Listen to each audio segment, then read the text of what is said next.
Muy buenos días, Inge, buenos días a todos los que están conectados, buenos días, saludos desde Tulancingo, Hidalgo, del Valle de Tulancingo.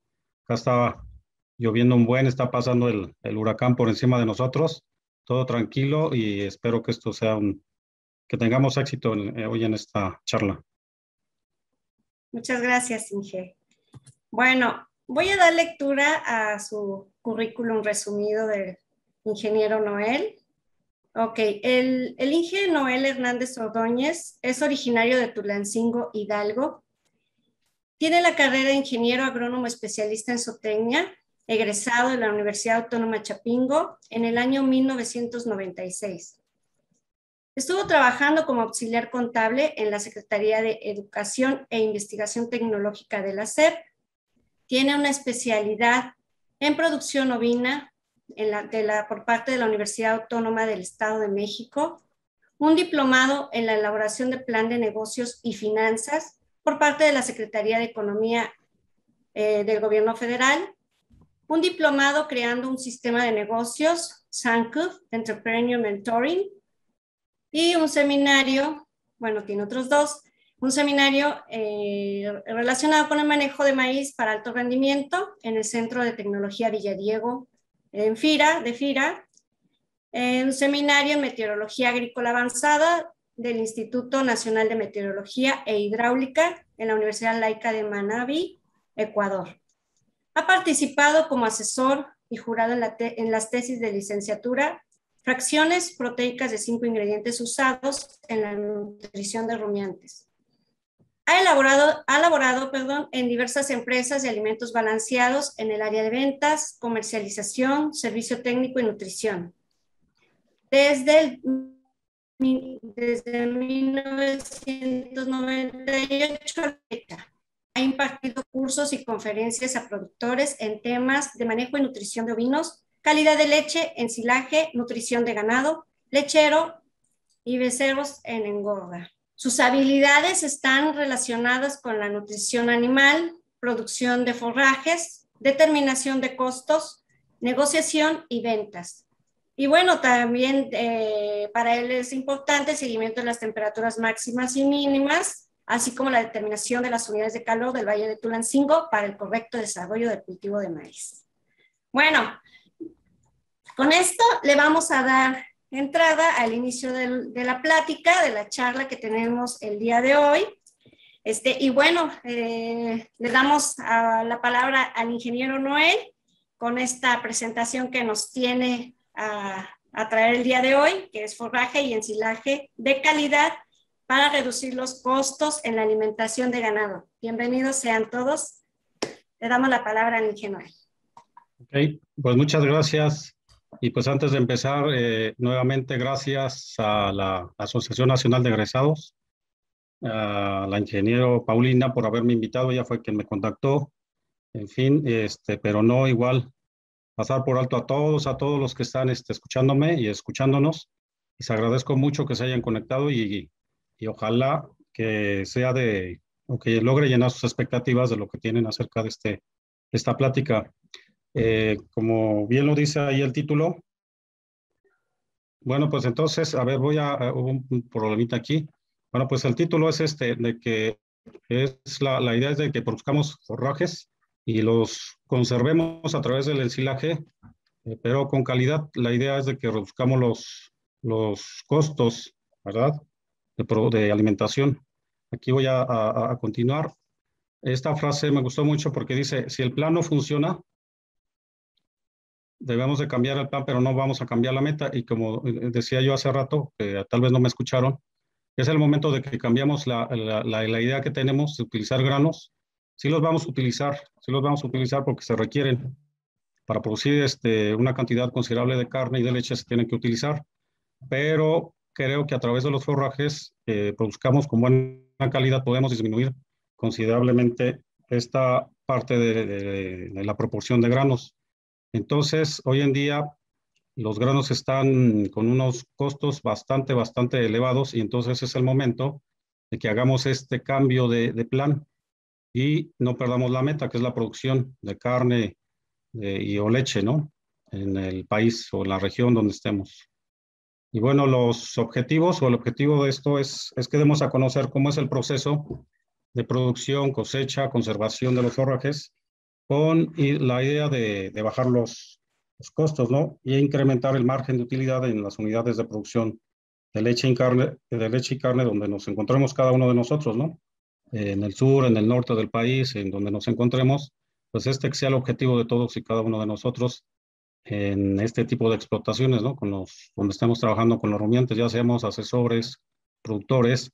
La idea es de que utilicemos las herramientas que a continuación les voy a dar para que logremos este objetivo. El objetivo es bajar los costos y pues tengamos más ingresos, más dinero en la bolsa.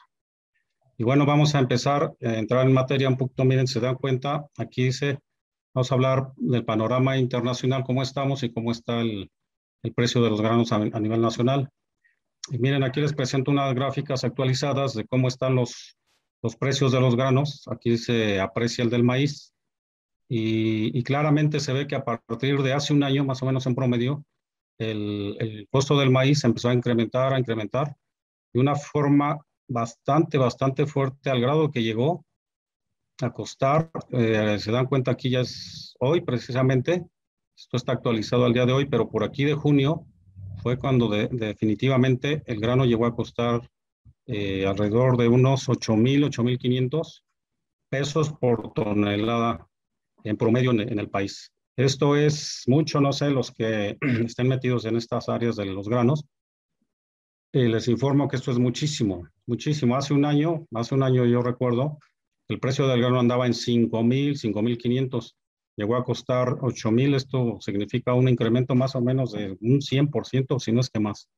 Entonces, con esos precios definitivamente, los pequeños productores, medianos, incluso los grandes, que son los que son un poquito más eficientes, definitivamente estaban, pues o estamos todavía con una gran crisis, pero pueden notar que aquí ha bajado un poco, pero esto poco, o esto que ha bajado es muy poco, ¿no? Al grado de que este precio que vemos aquí es el actualizado que tenemos en la región, pero yo creo que no ando muy lejos de lo que se pueda estar vendiendo en las diferentes regiones del país, y a lo mejor me atrevo a pensar que para el lado de Chiapas, para el lado de por ahí de la zona de Oaxaca hacia el Pacífico, debe estar un poquito más caro porque ahí es donde llegan los fletes más caros. Ustedes deben de saber que la mayor cantidad de maíz, que es el 100% del maíz amarillo que importamos alrededor de unos 17 millones de toneladas de maíz. Eso es pues muchísimo, es prácticamente todo, ¿no? Pues continúo, les digo que la soya es otro ingrediente que utilizamos mucho en las dietas, y pues lo mismo está caro, y bueno, estos dos ingredientes son los que básicamente acarrean, pues son como que los líderes, así si lo podemos ver, y si sube el maíz, si sube la soya, pues todo empieza a subir, y pues no se diga, miren, los ingredientes y los productos que utilizamos como el salvado, los DDGs, las pastas de oleaginosas, por ejemplo, de girasol y etcétera, todo se va para arriba siempre cuando sube el maíz y la soya, y viceversa, empieza a bajar el maíz, empieza a bajar la soya y todo empieza a bajar. Pues desafortunadamente hoy en día esto no está sucediendo y está pues los costos muy altos de materia prima, y esa es la razón por la cual ahorita vamos a hablar y vamos a ver qué estrategia seguir, pues para tratar de utilizar menos ingredientes de estos y utilizar o inclinarnos hacia utilizar más forraje. Bueno, miren, para continuar, aquí hace unos años y a través de mi estancia por aquí en la parte ya profesional como ingeniero agrónomo zootecnista, yo me he dado la tarea de ir recopilando y mandando a analizar los diversos y diferentes ingredientes que utilizamos aquí en Tulancingo, así como de forrajes. Y aquí les voy a presentar un esquemita aquí de un análisis que se hicieron de muestras de maíz, en la cual representa cómo estamos, ¿no? Es un diagnóstico que se hizo, y miren, quiero que vean este numerito rojo, que dice que en el maíz tenemos 23% de materia seca.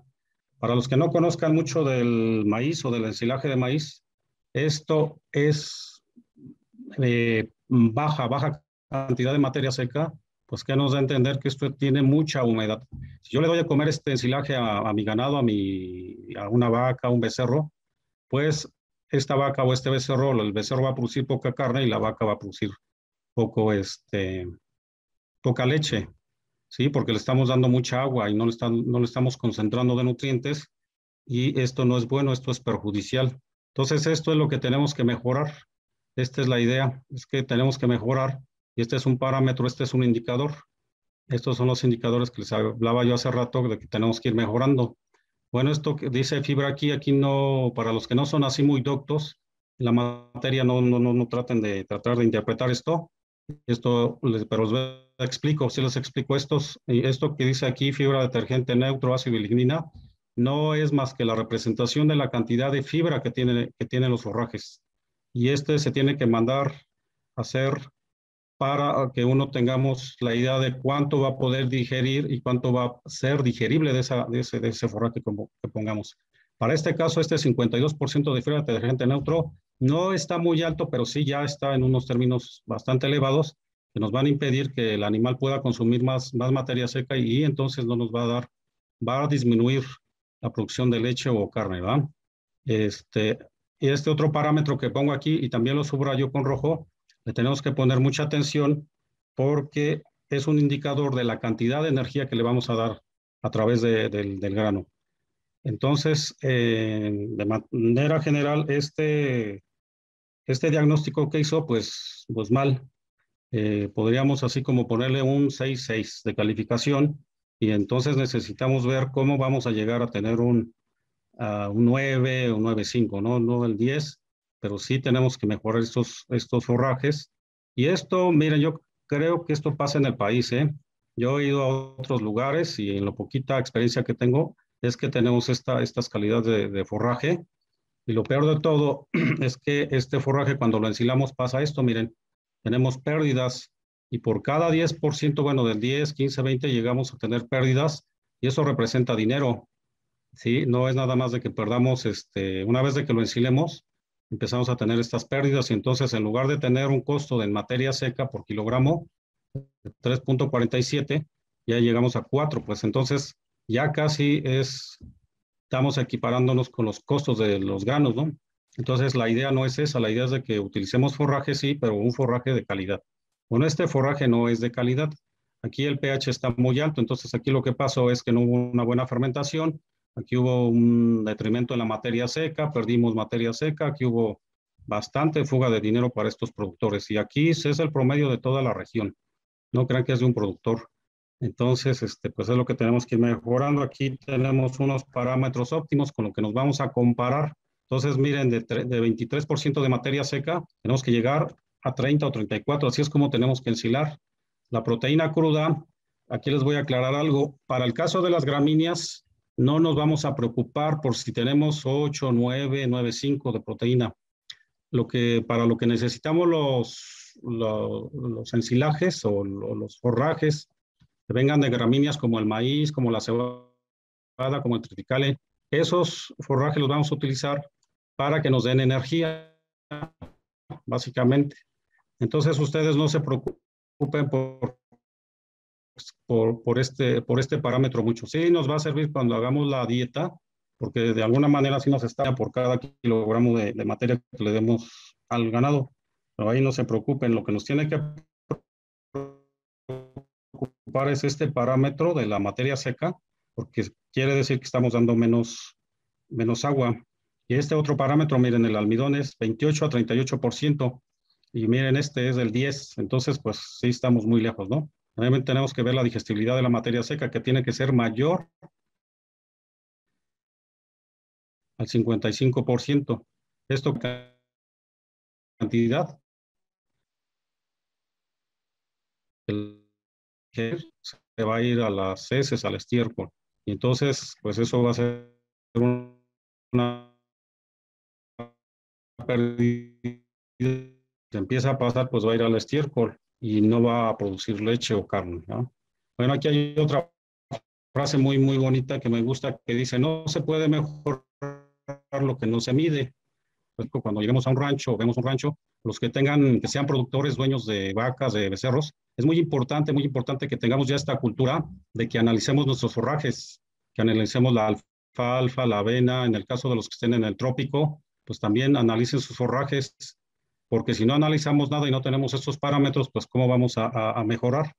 Es precisamente lo que trata de decir esta frase, ¿no? Que no se puede mejorar lo que no medimos. Y vamos a continuar aquí con una formulita muy básica para que vayamos viendo más o menos cómo se ve esto de los costos. La fórmula nos dice que es la básica, que yo creo que todos dominamos. Tenemos un ingreso, lo que nos pagan por la leche, por la carne de becerro, por el kilogramo que vendemos de borregos, y le vamos a restar los costos, y entonces el ingreso menos los costos, pues es la utilidad. Y pues la idea es, aquí en este tema, es de que logremos subir los costos, perdón, subir los ingresos, bajar los costos, y pues por ende vamos a aumentar nuestra utilidad. Pero resulta que estos costos están divididos en costos fijos y costos variables. No vamos a entrar mucho en detalle de esto. Lo que quiero es que veamos que los costos de alimentación para el caso de los rumiantes ocupan el 75%, y esos son los que nos deben de preocupar. Vean cómo 75% contra lo fijo. La alimentación, el concentrado, el forraje que le damos diario a nuestra vaca, a nuestro becerro, a nuestros borregos, a nuestros chivas, pues ocupan este porcentaje, y esto es considerablemente alto. En otros países, yo he visto como en Europa, en Estados Unidos, estos costos andan alrededor del 50%. Entonces tenemos que tomar en cuenta nuestros costos, nuestros ingresos. O sea, sí tenemos que estar atentos a esto. No vamos a entrar así a como a ver cómo se desarrolla toda esta formulita, porque esto implica más procesos, pero bueno, lo que quiero es que veamos que sí, los costos de alimentación para el caso de los rumiantes, pues sí son considerables, no están altos para México y en general para toda la producción pecuaria en México, bueno, en los rumiantes, ¿va? Voy a continuar. Entonces, si vemos, hay unas estrategias para poder aumentar esa rentabilidad. Ahí está. Miren, una forma es que aumentemos el precio del producto del que vendemos, ¿no? Pero pues eso no es por decreto, eso no lo vamos a hacer nosotros. No voy a decir, yo mañana voy a ir a vender la leche, me la están comprando a 6.50, yo mañana la vendo a 7, eso no se puede, ¿no? Y tampoco mañana el presidente de la República se va a parar y por decreto va a subir, o el gobernador o el presidente. Eso como que yo lo veo complicado, porque dependemos de los precios internacionales de la leche, del maíz, etcétera, ¿no? Yo hace rato lo acabo de escribir, que dependemos del grano, ¿no? Entonces son precios internacionales que no están en nuestras manos modificar mucho. Tal vez con nuestro comprador de leche o de borregos, a lo mejor podamos negociar ahí un poco unos pesos, centavos, pero a eso se me hace un poco más complicado, y se me hace más fácil internamente podamos bajar los costos de producción, ¿no? A través de ciertas estrategias, y una de esas estrategias precisamente es la que ahorita vamos a plantear, que es la de utilizar forraje de calidad, ¿verdad? Entonces, otro es incrementar la producción de leche o carne. Eso también lo podemos hacer a través de nuestros conocimientos. Para los que somos técnicos, los que somos ingenieros agrónomos o tecnistas, o carreras afines al área pecuaria, pues lo podemos lograr. Y también los productores, si se acercan a nosotros, a los que sabemos un poquito de esto, pues con todo gusto les ayudamos, y esto lo podemos lograr. Fácil que lo logramos, pero sí lo tenemos que hacer bien hecho. Bueno, vamos a continuar. ¿Sí me escuchan bien? Sí, ¿va? Sí, adelante, Inge. Miren, aquí hay unas actividades críticas para la producción y conservación del forraje, para que podamos llevar a cabo ese objetivo de producir bien y de calidad. Tenemos que seguir por fuerza, casi les digo, y no está a negociación esto lo tenemos que llevar a cabo. Tenemos que llevar a cabo, y todo empieza desde las actividades agronómicas. Tenemos que ver la cosecha, tenemos que ver el ensilaje, o sea, la conservación, y tenemos que controlar. Les decía yo hace rato que todo en la vida, todos los procesos biológicos y productivos de la vida se tienen que controlar, lo tenemos que medir para ver si logramos hacer una mejora o no. Entonces, para el caso de la parte agronómica, necesitamos revisar, ¿no? O sea, todo empieza desde que sembramos, desde que escogemos la variedad. En el caso, por ejemplo, del maíz, en el que tengo un poco más de experiencia, pues tenemos que ver si nuestra semilla se adapta a las condiciones del clima de donde estemos, o donde lo vayamos a sembrar, ¿no? A mí me ha tocado ver aquí cómo llega a las casas sin perjudicar o querer decir algo en contra de alguien, pero me ha tocado ver que hay variedades de maíz que no se adaptan a la región y que tardan mucho en desarrollarse. Pues, ¿qué quiere decir? Que no escogimos bien la semilla, la variedad que se adapte a las condiciones de nuestra región, ¿no? Entonces tenemos que ver esto, preguntarle a la casa comercial si esto se adapta a nuestra región. Y si no, pues nosotros a investigar, o sea, tenemos que investigar y empezar a hacer pruebas si cada una de estas variedades se van adaptando y tenemos que empezar a medir, como lo hemos hecho aquí en la región de Tulancingo con otros colegas, que aprovecho para darles un saludo al ingeniero Leobardo, que me ha dado mucho de su apoyo, al ingeniero Rojas, a Germán, al ingeniero Hugo Ramírez, que me ha ayudado mucho en algunos términos de la parte de la conservación de forraje igual. Entonces, voy a continuar. Tenemos que hacer por fuerza igual un análisis de suelo.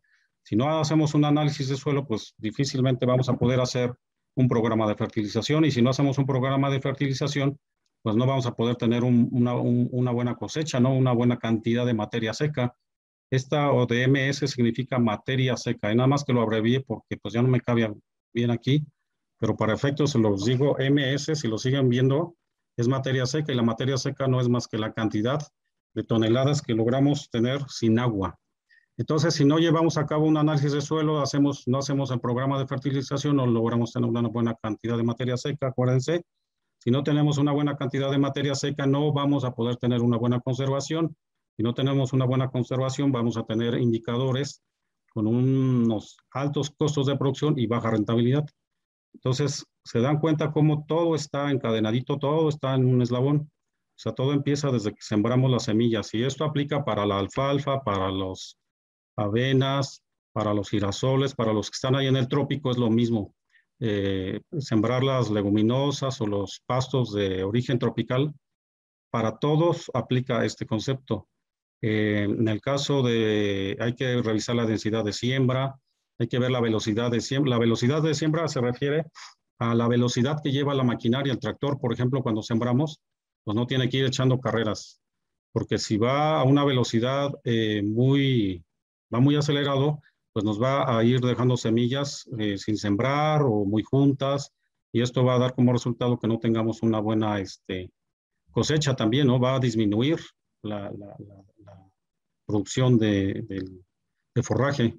La profundidad de siembra es muy importante. Tenemos que saber que esa semilla de avenas, alfalfas, necesitamos saber en nuestra región cuál es la profundidad óptima de siembra para que tengamos una buena emergencia. La distancia entre plantas es muy importante, porque luego si no hacemos esa buena distancia, esa separación entre plantas adecuada, pues vamos a tener competencia con la luz solar. Y acuérdense que las plantitas crecen y se desarrollan gracias a la captación de energía solar, la cual luego convierten en energía química y producen glucosa y proteína que nos va a servir para alimentar después al ganado. Pues la fertilización no se diga, si no le damos de comer a todas estas plantitas, supongamos que ya hicimos todas estas actividades, pero se nos olvida fertilizar o no queremos fertilizar por no hacer la inversión, pues vamos a tener ahí un problema, ¿no? Porque no vamos a lograr el objetivo de tener las cantidades de toneladas deseadas al final, ¿no? Supongamos que nos fijemos, no, pues vamos a cosechar 70 toneladas por hectárea de maíz. Pues yo dudo que si no fertilizamos, difícilmente vamos a llegar a 70 toneladas. Vamos a llegar solamente a 40, 50 si bien nos va.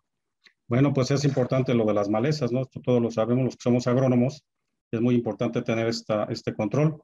Y bueno, también para los que no son, yo creo que los productores bien saben, y todos cuando vamos a los cultivos, si vemos que un maíz, una avena, una cebada está llena de malezas o de plagas, pues ya sabemos lo que va a pasar, que va a bajar el rendimiento.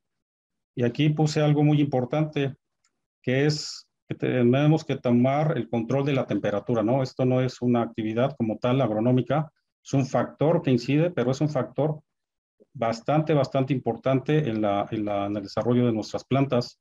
Entonces también ya tenemos que tener esa cultura de tener un termómetro, de darle seguimiento. Hoy en día hay muchas aplicaciones donde podemos ver la temperatura diaria, la temperatura máxima, mínima, y entonces esto ya no es difícil. Y para el caso de los cultivos, como gramíneas y para todo, a excepción de la alfalfa, tenemos que calcular esto que se llama unidades calor. Estas unidades de calor se determinan a partir de que vayamos observando a diario la cantidad bueno, la temperatura máxima y mínima. Y estas unidades de calor nos van a ayudar para después poder predecir cuándo vamos a cosechar, ¿verdad? Entonces, esto es muy importante que lo tomemos en cuenta hoy en día, porque además está cambiando mucho el clima y si no le damos seguimiento a esto y no hacemos un uso de estos datos, difícilmente vamos a poder obtener un buen rendimiento. Vamos a continuar con la cosecha. Bueno, pues ya cuando vayamos a cosechar hay que determinar la materia seca. Antes de hacer la cosecha, siempre igual por cultura, vamos a medirla, a tomar, ahorita les voy a decir cómo, en el caso de las gramíneas, por ejemplo, una avena, un triticale o las que son de corte bajo, para eso las vamos a cortarlas y vamos a medirlas en un microondas o en un secador más bien en un freidor de papas con aire caliente. Ese nos sirve bien para determinar la materia seca. También se puede para el maíz, pero luego se complica porque como es una planta muy leñosa, se complica el poderla medir, pero para eso tiene una ventaja el maíz que tiene un granito, un elote, y por medio de eso podemos medir la materia seca. Ya vamos a cosechar, pues hay que estar al pendiente de la maquinaria, hay que ver que esa maquinaria la pongan bien, afilen bien las cuchillas, pues para que hagamos una buena cosecha. ¿Quién nos va a acarrear? Aquí ven el afilado de cuchillas, la altura de corte es muy importante, el tamaño de partícula, el índice de cosecha. Este índice de cosecha, para el caso del maíz, tenemos que ir a medir el día que vayamos a hacer esta medición de la materia seca. Vamos a tomar una planta o, bueno, varias plantas, unas 10, y las vamos a cortar en su totalidad, las vamos a pesar y vamos a pesar el grano, vamos a pesar el elote y vamos a relacionar el elote contra la planta.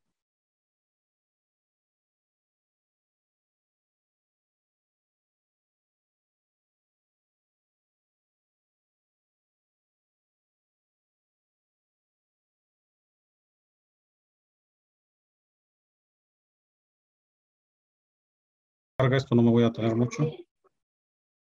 Cuando vayamos a ensilar hay que revisar que estas cuchillitas de acá estén bien afiladitas, porque si no las afilamos bien nos van a dar unas fibras o el corte va a estar muy largo y esto nos va a generar daños en la fermentación. Aquí esta imagen lo que nos muestra es que la altura de corte tiene que ser por arriba de 20 centímetros. ¿Por qué? Porque si cortamos por abajo, pues para empezar nos vamos a llevar material de tierra. En la tierra pues nos va a generar cenizas, pues no, esta tierra pues no es alimento para el ganado, pero aparte aquí hay algo muy importante, es que aquí en la tierra hay unas Clostridium, que esos Clostridium sí nos van a dañar el silo, entonces pues 20 centímetros hacia arriba. Y otra razón por la cual es que en esta parte basal de las plantitas es donde se encuentra la mayor cantidad de lignina. ¿Qué es la lignina? La lignina es una sustancia química que ayuda a que estas plantitas estén aquí paradas, miren.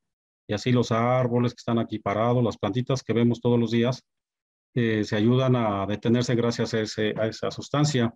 Pero para el caso de nosotros, pues necesitamos menos lignina. ¿Y cómo lo vamos a lograr? Es cortando por arriba de 20 centímetros. Si pueden cortar 30 mejor, y si pueden cortar 45, que esto ya les va a sonar así como, ¿cómo? Dije, ¿cómo que voy a dejar allí todo lo que coseché y todo lo que está usted diciendo que hagamos? Yo no voy a dejar 45, pero yo les recomiendo que lo hagan y van a ver la calidad de forraje que le van a dar al ganado. Le van a estar dando más energía y menos lignina, y la lignina no se aprovecha para nada. Es un elemento químico que la vaca o los rumiantes en general no lo aprovechan para nada, ¿no? Es 0% digestible. Aquí hay algo de maquinaria que utilizamos. Yo he visto mucho esto en los pueblos, sobre todo en la sierra, donde ya no pueden entrar tractores. Esto pues se utilizan estas picadoras. Esta de corte, estas autopropulsadas. Esta ya tiene un rolador. Esto es muy bueno porque con esta ya podemos cortar a 38% de la materia seca. Esta también. Nada más la desventaja de estas dos máquinas es que esta máquina anda costando unos 8 millones de pesos. Esta maquinita que ven aquí cuesta más o menos unos 900,000, pero son muy buenas porque les digo que podemos aprovechar todavía más el almidón, podemos dejar madurar más el maíz y aprovecharlo. Y traen unos roladores aquí. Bueno, que esto que es rolar es romper el grano, y si logramos romper el grano, el ganado lo va a aprovechar más, porque para etapas de 38%, 40, 42% de materia seca, difícilmente el ganado ya va a poder aprovechar ese grano porque ya lleva un peso específico, el grano que no va a poder ser degradado en el rumen y lo va a pasar el ganado y entonces ahí vamos a tener pérdidas. Aquí rápidamente les muestro cómo el óptimo para la zona, para los que me escuchen, quienes están en el altiplano mexicano, en el estado de Hidalgo, Puebla, Tlaxcala, los que estemos arriba de 2,000 metros, nos va a pasar de que no vamos a poder cosechar más de 36% porque tenemos esta maquinaria, miren. Toda esta maquinaria se maneja mucho aquí en los estados y bueno, en muchas partes del país yo creo que hay mucho de esto. Esto no es común porque como les acabo de decir, cuesta 8 millones, ¿no? Entonces es complicado que un productor mediano alcance a comprar una máquina de estas, pero entonces como utilizamos esta máquina nos vamos a concretar, a cortar aquí de 30 a 36% de materia seca. Como cuando ya les enseñé que van a ir a tomar la medida ahí y con el dedo le van a oprimir y más o menos cuando ya no salga lechita, ya andamos aquí, humedad. Y se puede cortar desde acá, pero aquí tiene unos ciertos riesgos. Si cortamos con 25 de materia seca, 23, pues nos va a quedar un ensilaje como el que les mostré en la gráfica primera, de que no es bueno para bajar los costos. Si nos pasamos de materia seca hacia 40, 42, ya tenemos que utilizar este tipo de maquinaria. Esta máquina también lo va a poder cortar, solamente que esta máquina nos va a dejar los granos enteros y nos va a generar que no se degraden el rumen. Esta máquina trae el rolador y entonces ellos sí pueden cortar con 30, 40, 42 de materia seca y aquí es el óptimo para cortar. Y aquí vamos a tener 38% de almidón. Esto es una cantidad buenísima. ¿Por qué? Porque ya tenemos, casi nos estamos acercando a un maíz. Un maíz, el grano que conocemos, para que tengan una idea, el maíz tiene 70% de almidón.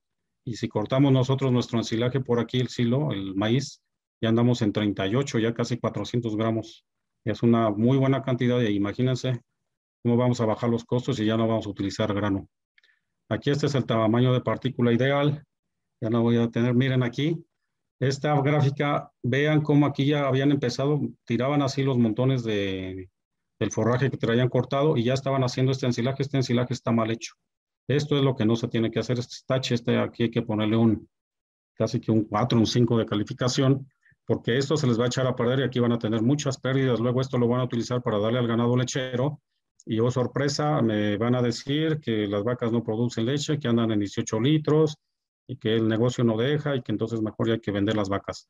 Pero nosotros mismos nos estamos haciendo daño porque miren cómo nada más avientan y el forraje, esto hicieron aquí en esta parte y miren cómo ya está.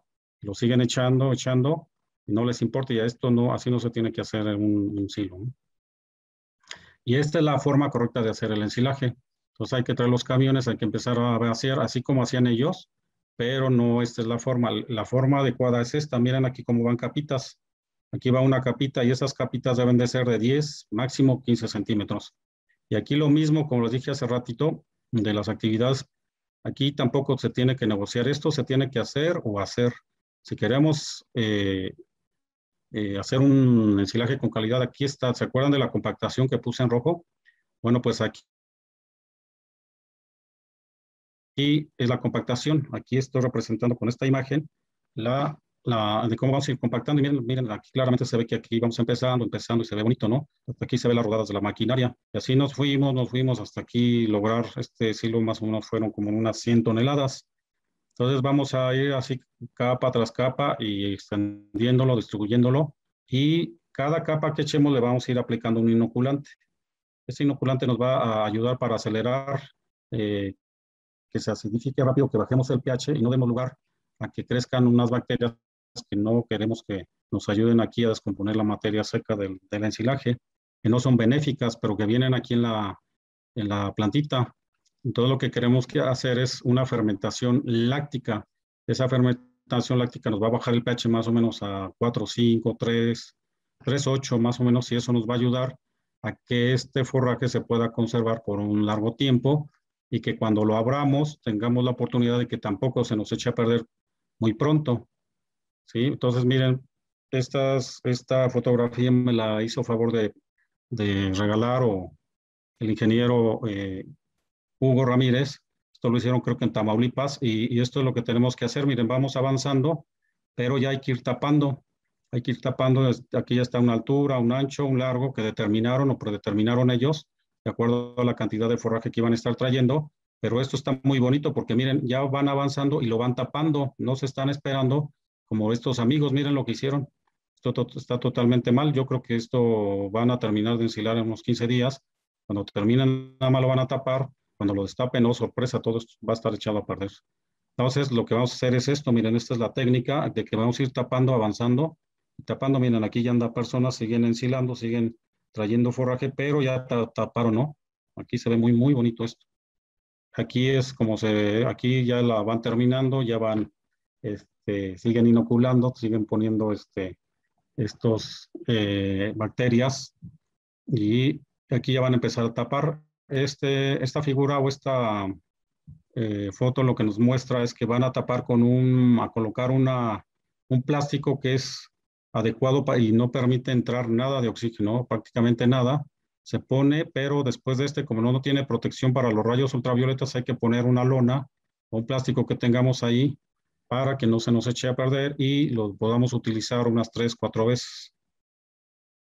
Aquí ya lo taparon, miren cómo quedó, así hay que taparlo, hay que echarle tierra. ¿Por qué? Porque luego aquí quedan unas bolsitas de aire o oxígeno y nos va a echar a perder un poquito ahí esa parte de arriba, pero tapándolo así y luego echándole tierra o llantas o lo que tengan allá a la mano, nos debe de quedar así y esto nos va a generar un buen ensilaje. Bueno, ¿cuándo lo vamos a destapar? Muchas veces me preguntan. Pues en primer lugar tenemos que irlo tapando desde el primer día que lo hagamos. Por eso es importante que lo vayamos cerrando, aunque vayamos a cosechar unas buenas cantidades de toneladas de forraje, lo vamos a ir tapando conforme avancemos. La idea es de que se tape el primer día y lo vamos a destapar hasta el día 25 mínimo. Y de ahí es mejor destaparlo hasta como a los 6 meses, pero si ya les surge porque no tienen forraje, pues espérense mínimo unos 25 días. Miren, aquí está aquí ya se abrió. Vean cómo este silo ni siquiera lo taparon. Aquí está ya lleno de hongos. Estos hongos van a generar problemas de abortos a las vacas. Esto le va a dañar porque hay toxinas. Vean el color de este silo y vean el color de este silo, de este ensilaje. Y vean aquí también hay un plástico protector, un sellador, no permite la entrada de oxígeno. Y pues miren, este tiene 28% de materia seca y 25% de almidón. O sea, ya es muy, muy bueno. Vean, esta es una foto que me acaban de cortesía del médico, del ingeniero Dionisel Velázquez. Esto es en Guanajuato. Observen la calidad de este ensilaje, vean la cantidad, es poquito, pero lo hicieron siguiendo estos pasos que les acabo de decir. Y vean cómo quedó compactado. Esto difícilmente lo podemos ir a cortar, ¿eh? O sea, si uno quiere con la mano quitar, es difícil que lo podamos quitar, cortar eso. Hay que irle cortando ahí con el bieldo, con una hacha, luego veo que le van quitando, pero vean que es poquito, vean cómo le pusieron su plástico, vean cómo aquí debieron haber utilizado inoculante seguramente aquí lo compactaron, aquí pasó un tractor una vez y otra vez, y de tal manera que si se dan cuenta que podemos hacerlo allá atrás, se ve la maquinaria, esta maquinaria que está allá atrás debe ser de un surco, de 2 surcos, entonces no se necesitó la que cuesta 8 millones para lograr el objetivo, ¿no? Entonces aquí está un ejemplo, aquí está otro ejemplo, que me manda el ingeniero Hugo Ramírez, quien le agradezco mucho que me proporcione estas imágenes. Y vean lo mismo, esto es en Oaxaca, él anda mucho por allá. Lo mismo, son pequeños productores. Él me cuenta que este productor tiene alrededor de 20 vacas, este creo que tiene 23. Entonces se dan cuenta, esto está muy bien hecho y pues aquí no va a haber pérdidas y lo que va a pasar es que este señor con estas vaquitas pues sigue siendo rentable. Y aquí, esta muestra la acabo de mandar ese día de que ensilamos, lo que les mostré en las figuras anteriores. Yo tomé una muestra e inmediatamente la mandé a analizar. La mandé a analizar a un laboratorio, pues para llevar a cabo ese control que les digo, ¿no? Aquí se toma, una vez de que se abre, vamos a ver las partículas. Esto no es adecuado, estas partículas están muy grandes. Aquí está viendo cuánta cantidad de grano o sea, quedó ahí y el tamaño de partícula, el color, el olor. Hay que ver la temperatura de la cara, hay que analizar, ¿no? Aquí estamos analizando unos forrajes y hay que estar anotando, ¿no? Hay que ponerle palomita o tache o números, calificaciones de qué también hicimos las cosas. Aquí estoy midiendo la compactación. Después de que compactamos, pues en ese momento que cerramos el silo, pues va a ser difícil qué tan bien o qué tan mal hicimos la compactación. Ya después de que se abre un silo, o sea, ya abrimos y con esta herramienta que tenemos aquí, que no es más que una broca, vamos a ir con un taladro, hacemos aquí un huequito y se mide la densidad, qué tan denso quedó ese ensilaje. Y bueno, pues para que tengan una idea, debe de caber, imagínense un metro cúbico, todos en la cabeza tengan un metro cúbico, y en ese metro cúbico debemos lograr meter 230 kilogramos o más de materia seca de ensilaje. Y así en base, en verde, así como lo vemos en el campo, debemos de ser capaces de meter así unos 700, 650, 700 kilogramos en base húmeda, en base verde. Ahí nos va a quedar una buena compactación de ese ensilaje y por lo tanto nos va a dar una buena fermentación. Y bueno, aquí les hago una pregunta. Con forraje de calidad, con todo lo que acabo de decir hace ratito, ¿creen que seamos capaces de incrementar la rentabilidad en las unidades lecheras o de engorda?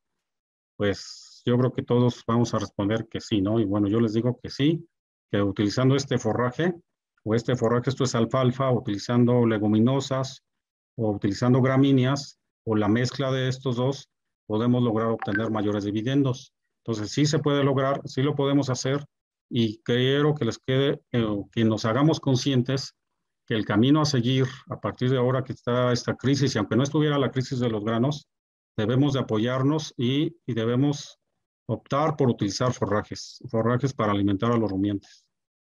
Bueno, aquí ya casi que vamos a acabar, pero no sin antes, vamos a como concluir o a ir cerrando esto, pues que ya tenemos los forrajes y aquí hice dos dietas.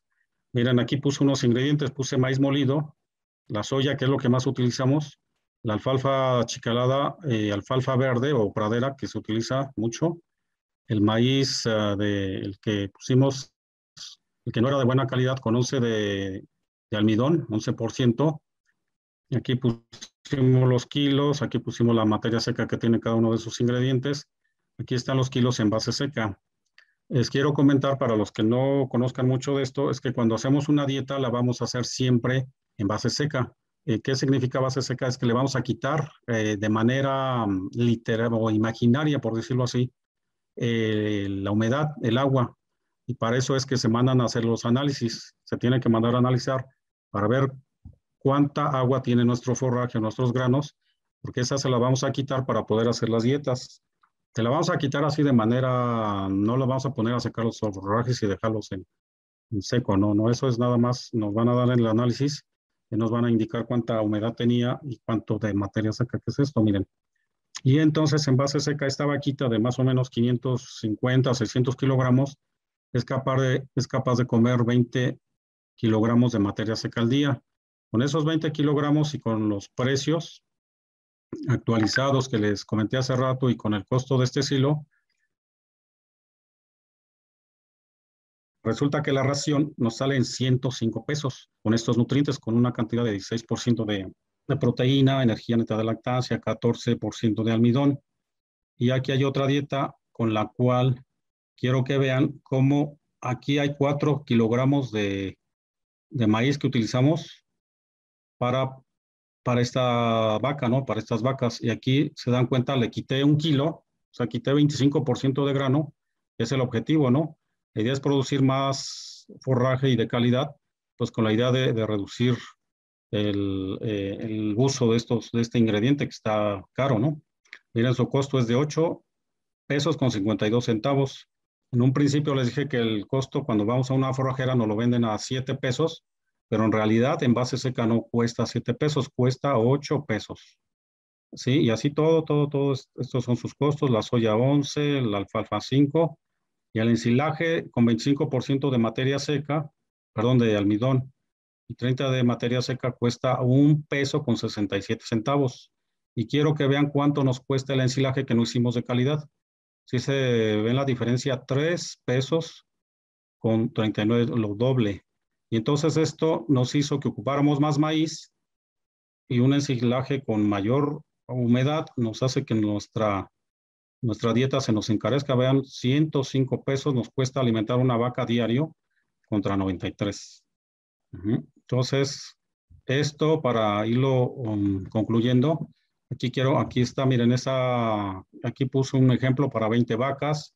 El precio de leche, que es lo que se vende aquí en promedio, es a 6.50. Los litros de leche que da la vaca con la dieta, con bajo porcentaje de almidón, es capaz de dar 23 litros con esa dieta. Nuestro costo, ya incrementando los costos fijos, ya se sube si se dan cuenta, aquí es de 105, pero estos acuérdense que son los costos variables, hay que ponerle los fijos y entonces ya no son 105, se va a 137, y el costo del litro producido nos da más o menos en 5.95, y al final del día, este es nuestro margen, ¿no? De esas 20 vacas por todos los días, por estar ordeñando todos los días, con lo que nos los pagan y descontando los gastos o costos, nos quedan 7.600 pesos. Ahora vean al otro productor que sí le puso empeño en fertilizar, en buscar una semilla de buena calidad. Fíjense cómo le quedaron 20.000 pesos. Entonces, caray, entonces sí, creo que hay diferencia, ¿verdad? Entre generar un forraje de calidad contra uno de no calidad. Aquí ya está claro, ¿no? Aquí ya está el control, aquí está un indicador de que sí es muy bueno y sano utilizar forrajes de calidad.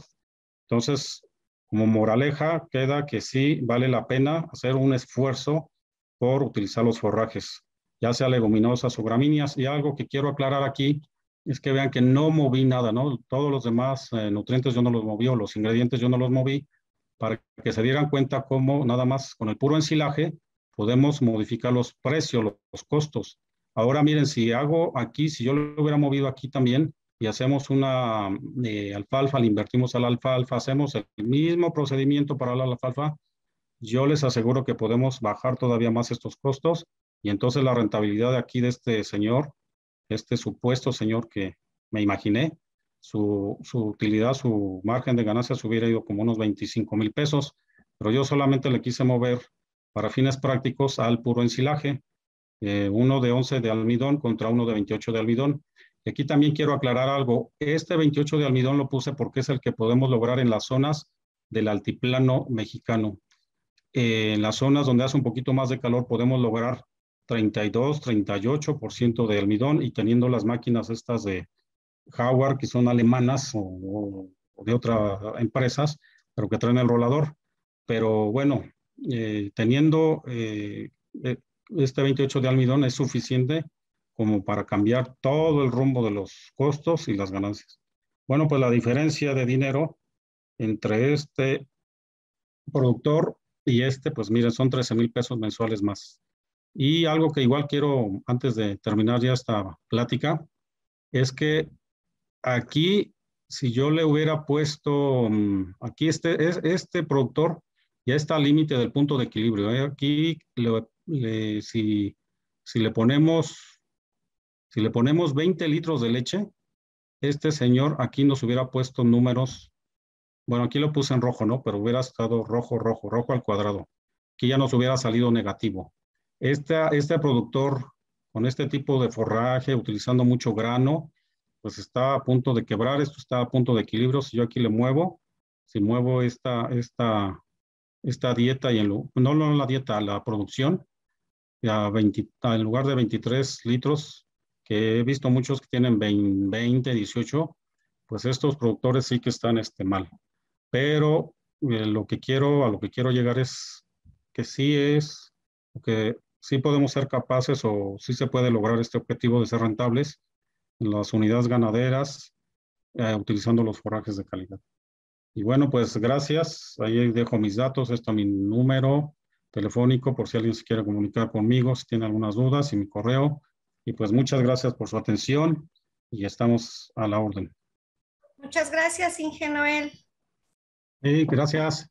Bueno, vamos a continuar haciendo una pequeña síntesis, ¿no? Ya vimos el Inge Noel nos habló de la importancia de los ensilados para la alimentación animal, que podemos ensilar diferentes ingredientes, ¿no? Que este alimento es muy apreciado, los forrajes ensilados, como en varios países, ¿no? Incluso donde hay condiciones para enificar, una buena parte del forraje se da en forma de ensilado. Bueno, vamos a pasar a la sección de preguntas. Fue una muy buena plática la que nos dio el Inge Noel. Aportó mucha información, sobre todo práctica, al área de conocimiento sobre la alimentación de los animales. Vamos a continuar con la sección de preguntas y bueno, vamos a proceder a hacerle algunas preguntas, Inge. Espero. Híjole, a ver si no me reprueban ahí como en la escuela. No, Quiero muy pasar. interesante. Bueno, Isael pregunta primero los buenos días a todos.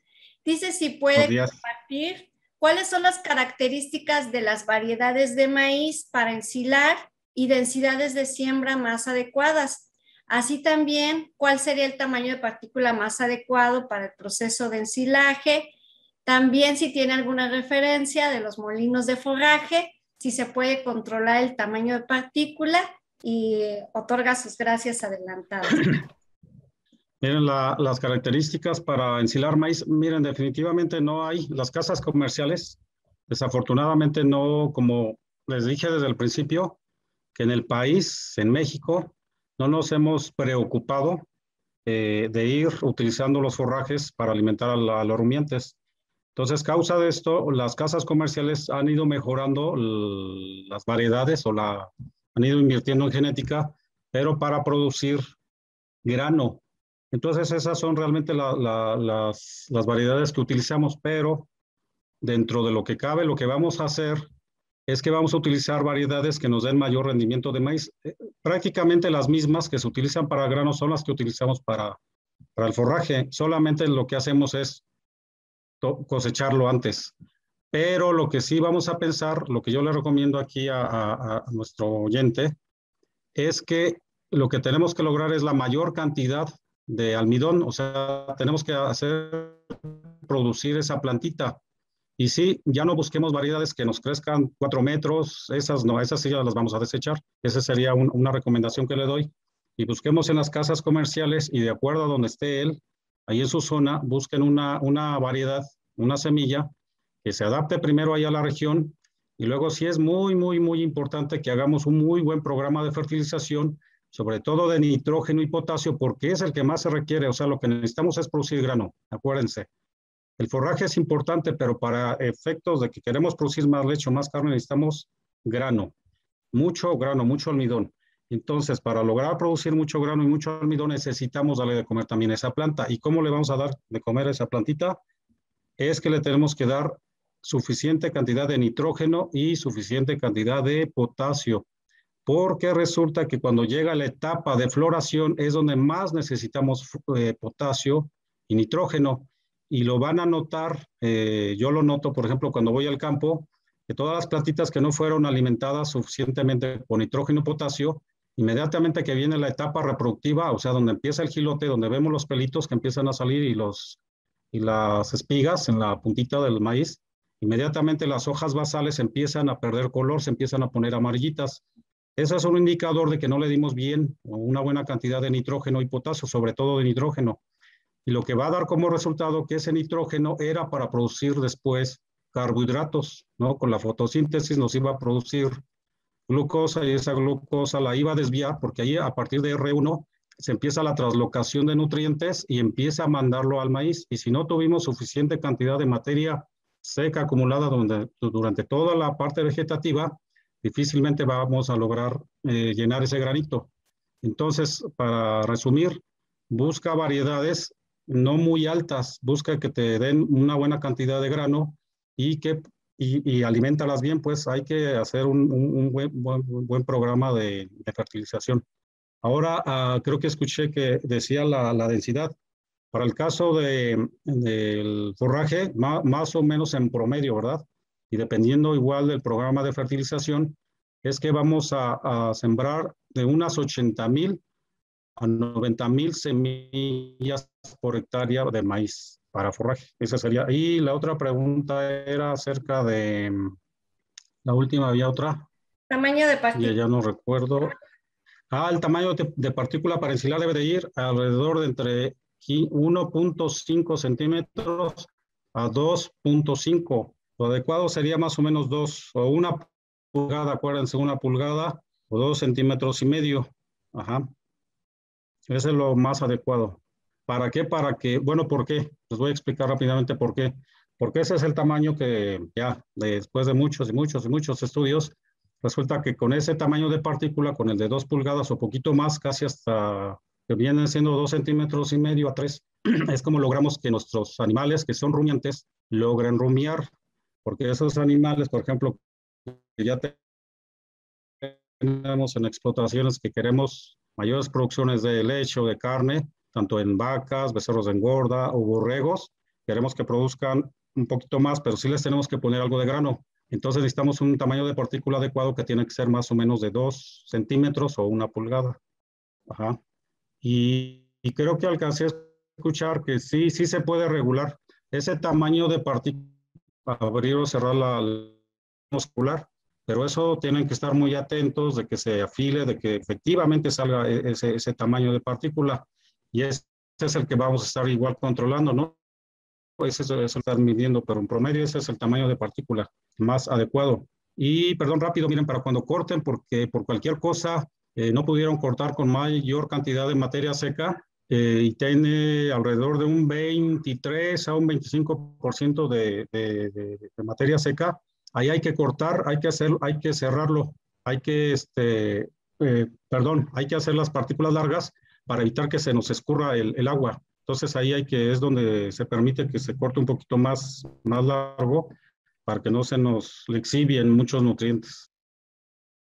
Francisco García Rodríguez pregunta, ¿qué tipo de inoculante se utiliza frecuentemente para reducir pérdidas y obtener un ensilado de calidad? Sí, miren, esto del inoculante hay que aclarar algo, ¿eh? El hecho de utilizar un inoculante no es un sinónimo de que con eso ya vamos a cubrir todo, ¿no? ¿Se acuerdan de la imagen que les puse? De que nada más estaban aventando el maíz ahí. Si yo ahí utilizo un inoculante, pues ya nada más hice una inversión de embalde porque no nos va a ayudar en nada. El inoculante no se utiliza se utiliza como un seguro, pues, para ayudar a darle una mayor velocidad de fermentación. El inoculante se utiliza, pero tenemos que hacer bien todas las prácticas, la de compactación, la del corte, todo, la materia seca, todo eso lo tenemos que hacer. Y el inoculante lo vamos a utilizar para que nos ayude a acelerar el día 1 que tenemos que cerrar ese silo, lo tenemos que tapar y nos va a ayudar a bajar rápidamente el pH. Y entonces nos va a ayudar para que no se nos prolongue la parte de estabilización de ese ensilaje. Entonces ahí, ya una vez que haya hecho todas las prácticas que les comenté, ahora sí utilizamos un inoculante. Los inoculantes hay, miren, de varias casas comerciales, y valdría la pena que él, allá donde vive, no sé de dónde nos esté escuchando, que investigue, o si no, después que me hable por teléfono, y ya dependiendo de dónde esté, yo le digo qué tipo de inoculantes, porque hay varios, ¿no? Pero en general todos los inoculantes lo que contienen son bacterias que generan ácido láctico y nos van a ayudar a bajar rápidamente el pH. Y también lo que nos ayuda el inoculante es que cuando abramos el silo, nos ayude a estabilizar la parte aerobia. Ya en ese momento en que abramos el silo, ya empieza otra vez la respiración de los carbohidratos o azúcares que se quedaron. Y ahí acuérdense que no se murieron o no matamos las levaduras ni toda la flora que estaba, los microorganismos no deseables, ahí se quedaron nada más como dormiditos. Pero una vez que abrimos el silo, empezamos a cortarlo, estos vuelven así como que a despertar, y entonces por eso es importante poner un inoculante. Uno para que nos baje el pH rápidamente, y otro para que nos dé estabilidad una vez que abramos esa cara, ese silo, y ya se lo vamos a empezar a dar de comer al ganado. Y entonces también al ganado le va a gustar, va a tener un buen sabor.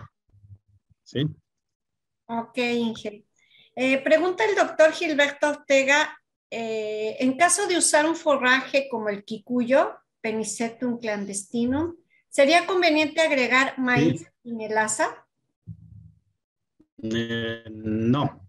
Qué bueno que hace esa pregunta el doctor, muchas gracias. Cuando ensilemos, no vamos a cortar y ensilar tal cual el forraje, no le agreguemos más cosas. ¿Sí? ¿Sí me escuchan? Sí. Sí, adelante. Ok.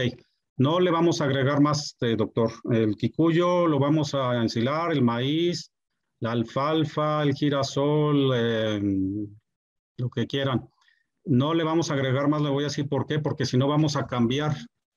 Acuérdense de que estamos poniendo una cantidad de nutrientes, de azúcares sobre todo, y salvo que tal vez ya ese kikuyo o ese maíz ya lo llevemos por allá de 42% de materia seca, probablemente ahí bajo ciertas circunstancias le vamos a agregar un poquito de melaza y estamos hablando de melaza de hacer 1 kilo, 2 kilitos máximo en 100 litros de agua, pero óiganlo, siempre y cuando estemos cortando ya ese kikuyo con una materia seca por arriba de 40%, así también para el maíz, pero si no lo vamos a cortar seco, no le agreguen nada a los ensilajes, porque lejos de mejorarlos, los vamos a desmejorar, por decir así.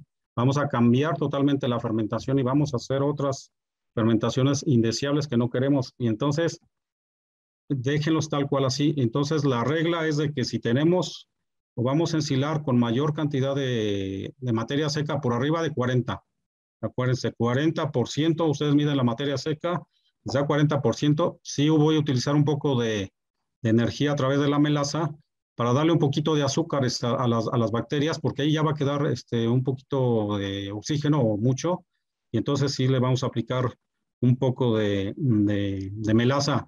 Pero miren, no es necesario ponerle, yo insisto mucho, que compactemos bien, hagan esta prueba, todos quienes ensilen, váyanse de 10 en 10, les va a costar mucho trabajo, es mucho trabajo, yo lo he visto cuando trato de implementar esto, tenemos una cultura de, como vimos ahí en las imágenes, de nada más aventar, hacer montones de a metro, de a 2 metros, y cuando yo les digo que nos vayamos a 10 centímetros, quiero que todos ustedes piensen 10 centímetros, si tienen ahí cerca una regla, vean 10 centímetros, 10 centímetros es prácticamente nada, y entonces al tractorista, al operador, al mismo dueño, a nosotros mismos como profesionistas o profesionales de esto, nos cuesta trabajo decir 10 centímetros, ¿cómo voy a llevarme 10 centímetros de capa? No creo. Pero háganlo 10 centímetros y van a ver que no es necesario utilizar este tipo de aditivos, ni poner urea, ni poner sal, ni melaza. Pero en caso de que ya esté muy pobre, con mucha materia seca, pues pongan así. Van a utilizar 1 kilo de melaza, lo van a mezclar primero en unos 10 litros de agua, lo mezclan, y luego en 100 litros de agua, y con una mochila aspersora lo van a ir asperjando, así capa por capa, igual, y junto con un inoculante. Y salvo esa situación, vamos a utilizar melaza. Menos no utilicen melaza y tampoco utilicen urea. Te he escuchado que luego utilizan urea. No utilicen urea, no le agreguen urea. Y al final no agreguen sal. Agréguenle más pasadas, muchas pasadas, mucha compactación. Ese es mi consejo. Ok. Tenemos otra pregunta de Pérez Cantú. ¿Una ¿Sí? hectárea de maíz para cuántos bovinos de carne o ovinos puede sostenerse en promedio? Ahí ya me la va a poner. Es que miren, depende de donde estemos y de la cantidad de materia seca a cosechar. La pregunta es muy interesante, muy buena, pero está fácil de resolver esto. En promedio una hectárea de maíz, es que no sé de dónde me esté hablando él o dónde esté conectado, porque acuérdense que hace rato le dije que dependiendo de la región donde estamos es la cantidad de materia seca que logra acumular un forraje. Entonces, por ejemplo, acá en la región del Valle de Tulancingo logramos cosechar entre 50, 55, 60, 70, 80 toneladas. Se dan cuenta que es un rango variable y por ende nos va a variar la cantidad de materia seca. Entonces, más que nada, si gusta el amigo, el que se hizo la pregunta, es que mejor me contacte y que veamos cuánto logra producir allá de materia seca, porque lo tenemos que calcular en función a la cantidad de materia seca que coseche. Y como no sé realmente cómo, y bueno, esto está fácil, ¿no? Pues vamos a suponer que de unas 50, 60 toneladas obtengamos unas 14 toneladas de materia seca, ya ese es el parámetro por hectárea.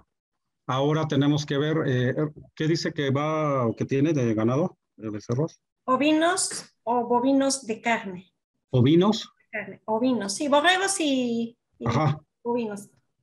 Y bovinos. Bueno, miren, yo creo que sí le recomiendo a este amigo porque me voy a tener que poner a hacer aquí unas operaciones que no son más que aritmética para ir dividiendo un borrego, por ejemplo, en engorda, consume 1 kilogramo, 1 kilo, 1 kilogramo de materia seca al día.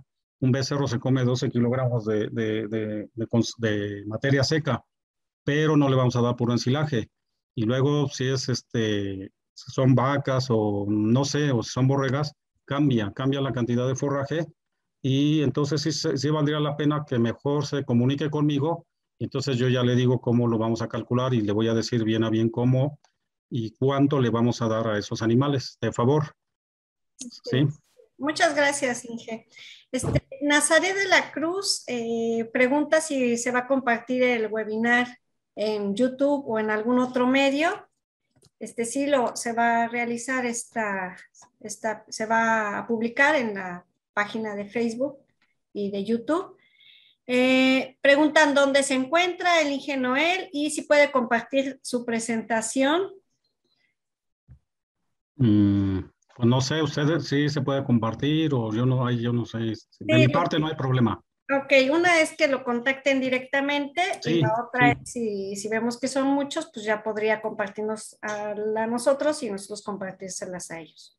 Sí, de mi parte no hay problema y yo me encuentro en Hidalgo, en la ciudad acá en la región denominada Valle de Tulancingo. Aquí estamos a la orden y ahí está mi número, por si quieren contactarme. Y de mi parte no hay problema en pasárselas. Pero pues ya sería cuestión de ponernos de acuerdo o que me marque y se la paso con todo gusto. Ok, aquí pregunta Sandra González sobre las pacas de paja, de trigo y de sorgo. ¿Qué tan viable es para hacer mezclas en el forraje y ensilaje para el ganado en general?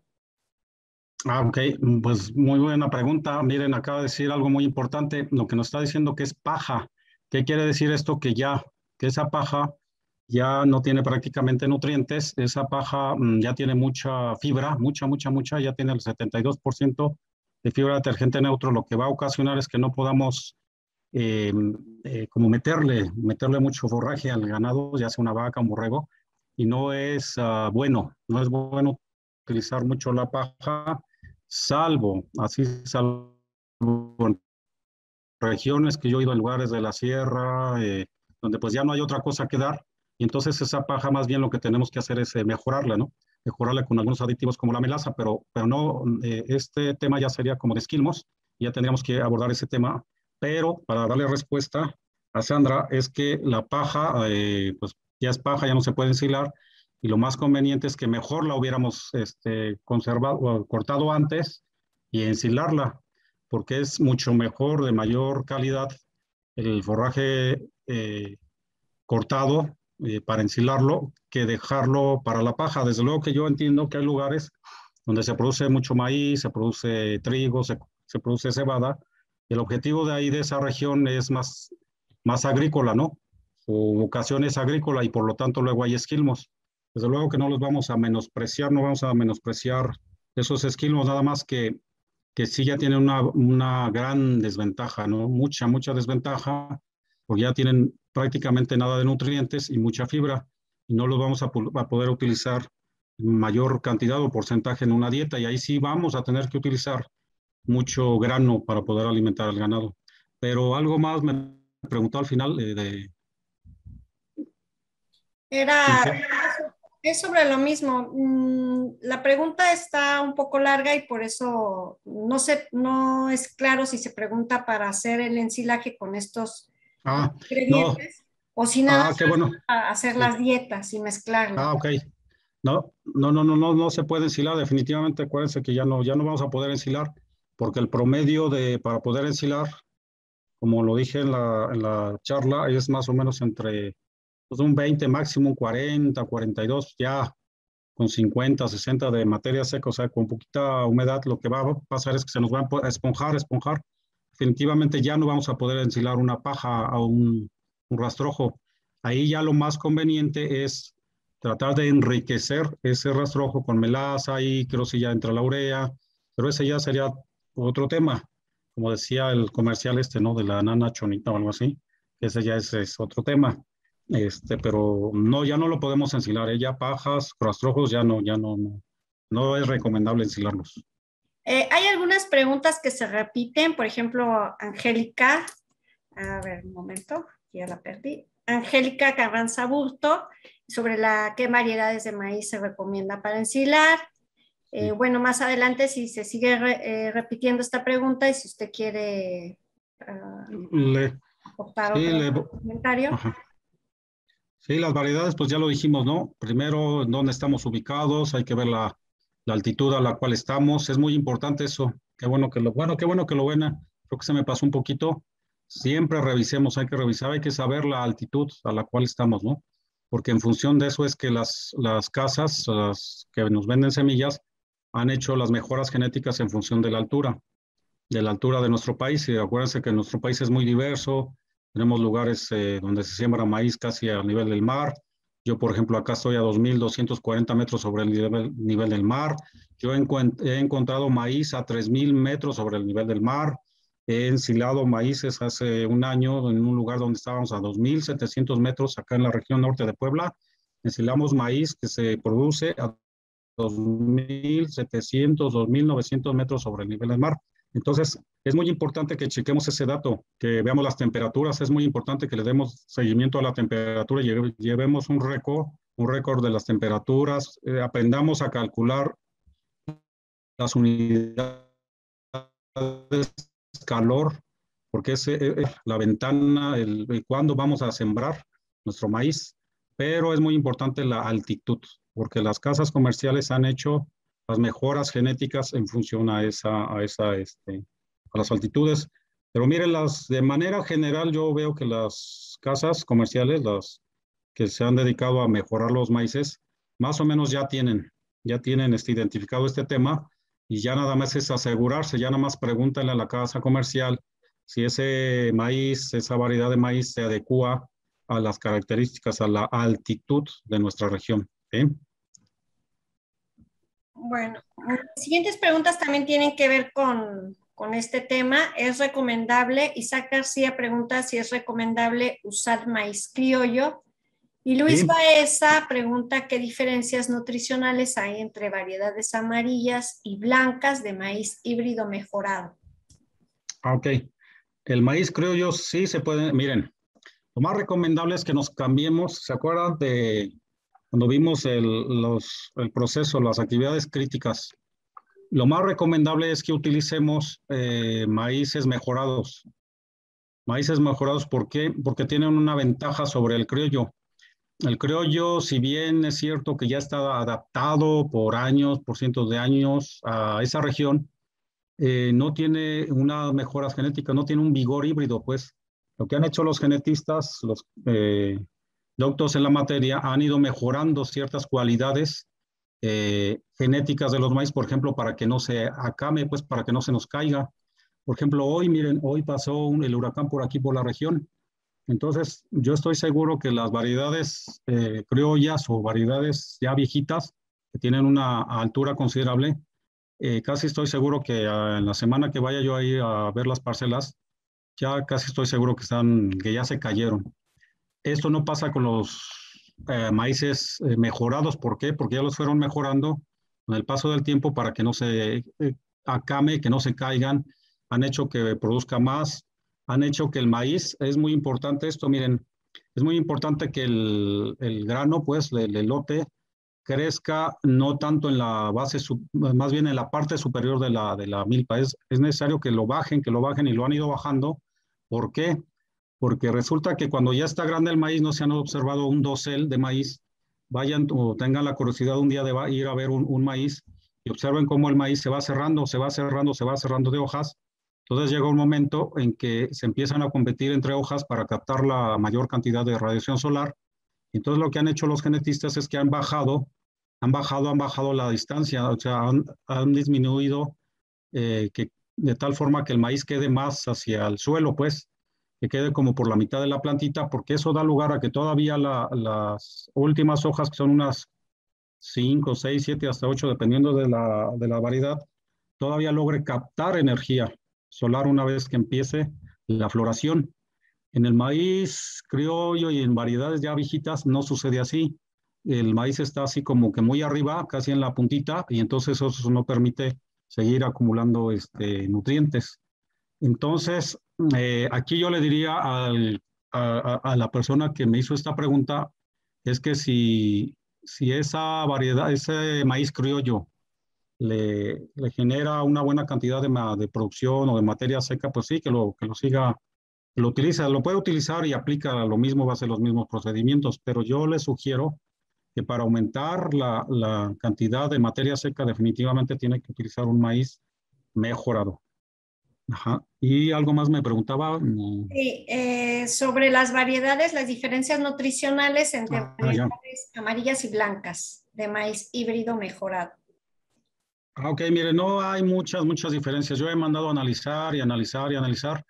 Y lo único que cambia es que el maíz amarillo tiene sí un poquito de más, como está diseñado más como para el forraje del ganado, lo han hecho a que tenga un poquito más de almidón. Pero esa cantidad de almidón es insignificativa. Entonces podemos sembrar o cosechar el blanco o el amarillo. No hay mucha diferencia en lo nutricional. Lo que sí le repito es que busquemos la variedad que nos dé la mayor cantidad de almidón, o sea, de grano, ya sea blanco o amarillo. Hay que buscar producir más maíz. Ese es el objetivo, es más maíz. No es mucho forraje, es más maíz. El forraje va a venir por añadidura, ¿no? O sea, él solito va a crecer la planta y de todos la tenemos que cosechar. Esa plantita también nos da energía, que eso igual que no se nos olvide, ¿no? Pero sí buscar que por lo menos tengamos un 30% de grano de lote y el resto sea forraje, o sea, un 30, un 40% de grano contra el otro resto es la planta, pero sí subir ese índice a que tengamos más grano. Y no importa que sea blanco o que sea amarillo, cualquiera de los dos nos sirve. En el caso del criollo, si no puede comprar, pues siémbralo y ensílelo y ese dénselo al ganado de comer. Bueno, preguntan dónde manda hacer sus análisis de forraje. Pues hay muchos o varios laboratorios. Si quieren, bueno, los comento.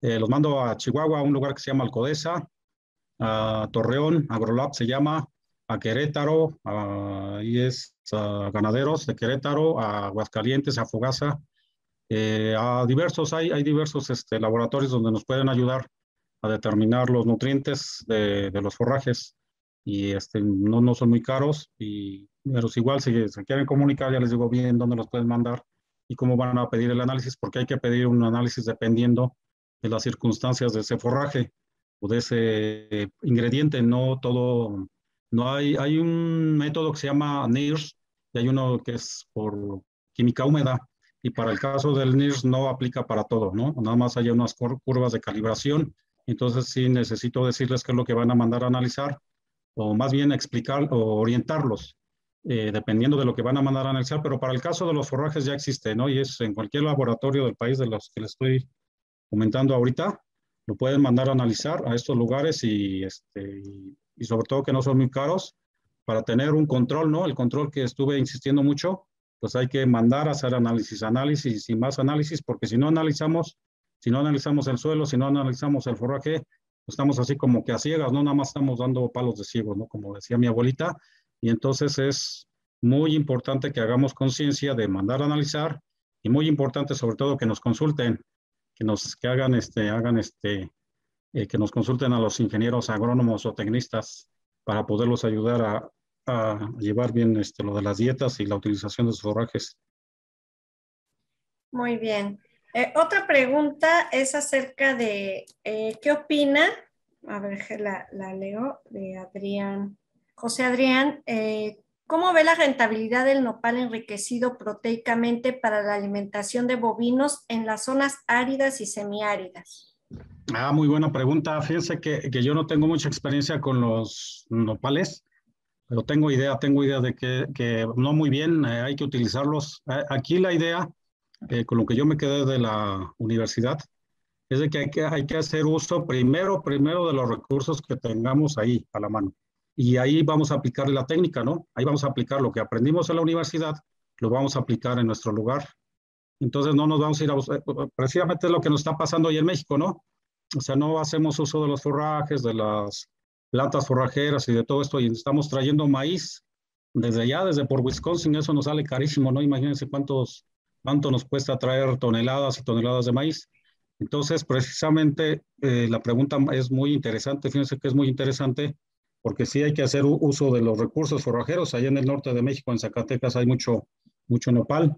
Y si ese nopal sí hay que enriquecerlo, o yo le sugiero que no le agreguemos igual nada, pero tal vez ahí, para poderlo ensilar, sí le tenemos que poner algún secante, algún salvado, alguna fibra, pues, para poderlo ensilar, y a lo mejor ahí sí valdría la pena poner algo de melaza, pero muy bien, sí, sí se puede utilizar.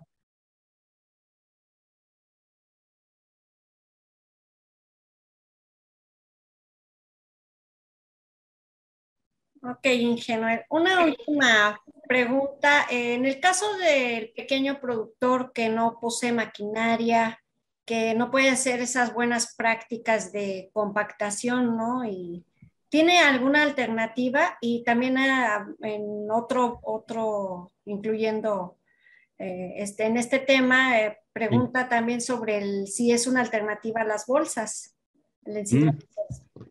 sí, sí, sí, sí, miren, fíjense que dentro de todo esto de que me metí en esto de la compactación del forraje, pues también compacté la plática, ¿no? Y al compactar la plática se me fue ese tema, pero qué bueno que lo pregunta, porque sí, sí lo podemos hacer. Yo ya lo he hecho también, ¿no? Allá en la sierra, aquí en el estado de Hidalgo, rumbo a Zacualtipán, ya es la sierra, ya empieza la sierra rumbo a Huejutla, y efectivamente hace años en un establo lechero que tenía alrededor de unas 20, sí, 20 vacas que producían leche, hicimos eso, esto que acaban de comentar, se sembró pasto, ya es pasto de tropical, este era de corte, se cortó, y ahí lo que se utiliza es que no se han dado cuenta que creo que sí, ¿no? En todos los pueblos de México he visto que venden unos molinos como los que yo presenté ahí, que son capaces de cortar o de picar, dependiendo de la capacidad del motor o de qué tan grandecito sea este molinito, es capaz de picarnos una media tonelada hasta 3 toneladas por hora.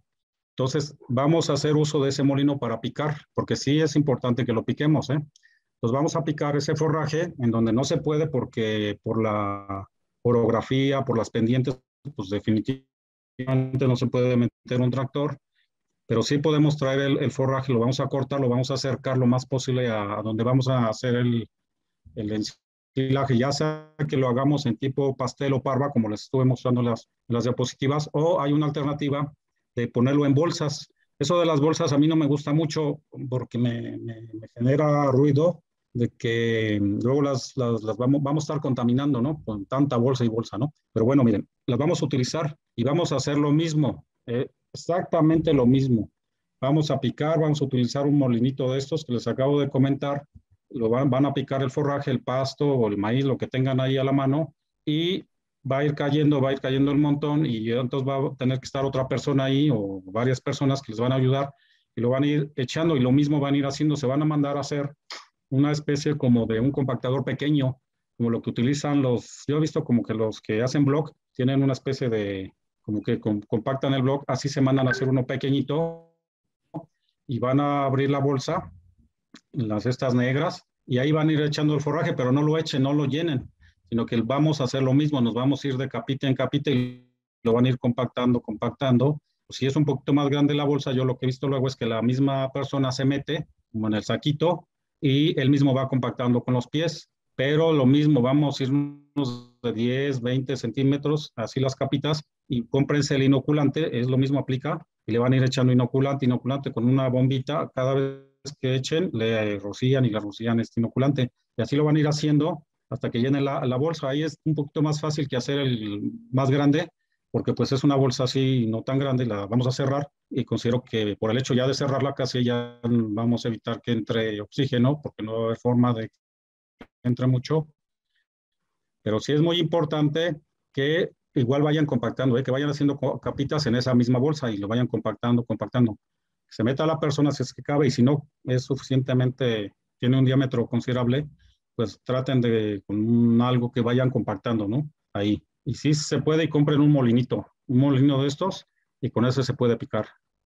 Ok, muchas gracias, Inge, por la respuesta. Bueno, a continuación vamos a otorgarle su reconocimiento y está con nosotros el ingeniero César Jacobo, quien es el presidente de la NECH, quien le dará el reconocimiento y además nos hará un pequeño comentario. Como siempre, nos da mucho gusto saludar a todos nuestros colegas y amigos que se conectaron el día de hoy en este interesante webinar. Al ingeniero Noel, muchas gracias, Inge. A la doctora Paulina y Ángel también muchas gracias por la conducción de este webinar. Y pues con atención escuchamos la plática, nos permitió tener una inversión en el mundo de los forrajes, particularmente en el tema del ensilaje. Pues esperamos que la información que aquí se vertió, muy valiosa, les sea de utilidad y sobre todo que pues tengan la confianza de contactar al ingeniero Noel Hernández Ordóñez, quien, como pues lo han podido constatar, es una persona que está completamente abierta y dispuesta a compartir sus conocimientos y toda la experiencia que ha generado en torno a este tema tan interesante de la producción de forrajes en el entorno de la producción animal en su conjunto. Pues bien, ingeniero Noel, a nombre de la Asociación Nacional de Egresados de Chapingo, te otorgamos este sencillo reconocimiento por tu participación el día de hoy en este webinar que se tituló Forraje y ensilaje de calidad para reducir costos en la alimentación del ganado. Muchísimas gracias, ingeniero Noel. Esperamos seguir contando pues en ocasiones posteriores para que podamos ampliar pues este tema que es bastante amplio, ¿no? Bueno, en parte sería todo. Muchísimas gracias nuevamente, ingeniero Noel. Una excelente presentación. Gracias. Muchísimas gracias. No, gracias a todos, gracias a los que nos escucharon. Espero que haya sido de su agrado, que haya llenado las expectativas y desde luego que yo el mensaje que envío es de que no descartemos, ¿no? Que creo yo soy un convencido de que podemos sacar adelante la ganadería siempre y cuando hagamos uso de estas herramientas, de estas estrategias. No vamos a dejar de utilizar grano, eso no quiero decir, o no quiero que digamos que el maíz no sirve o que no sí sirve. Nada más que sí, como vimos en la plática, es que sí nos va a ayudar a bajar considerablemente los costos si utilizamos forraje.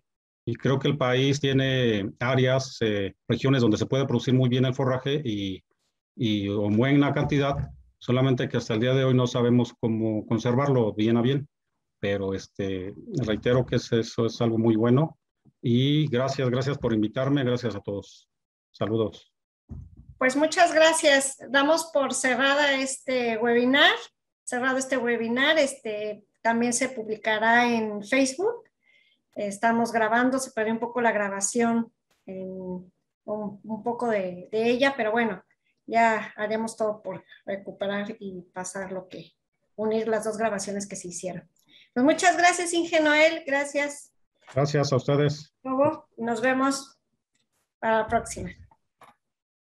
Hasta luego. Hasta luego.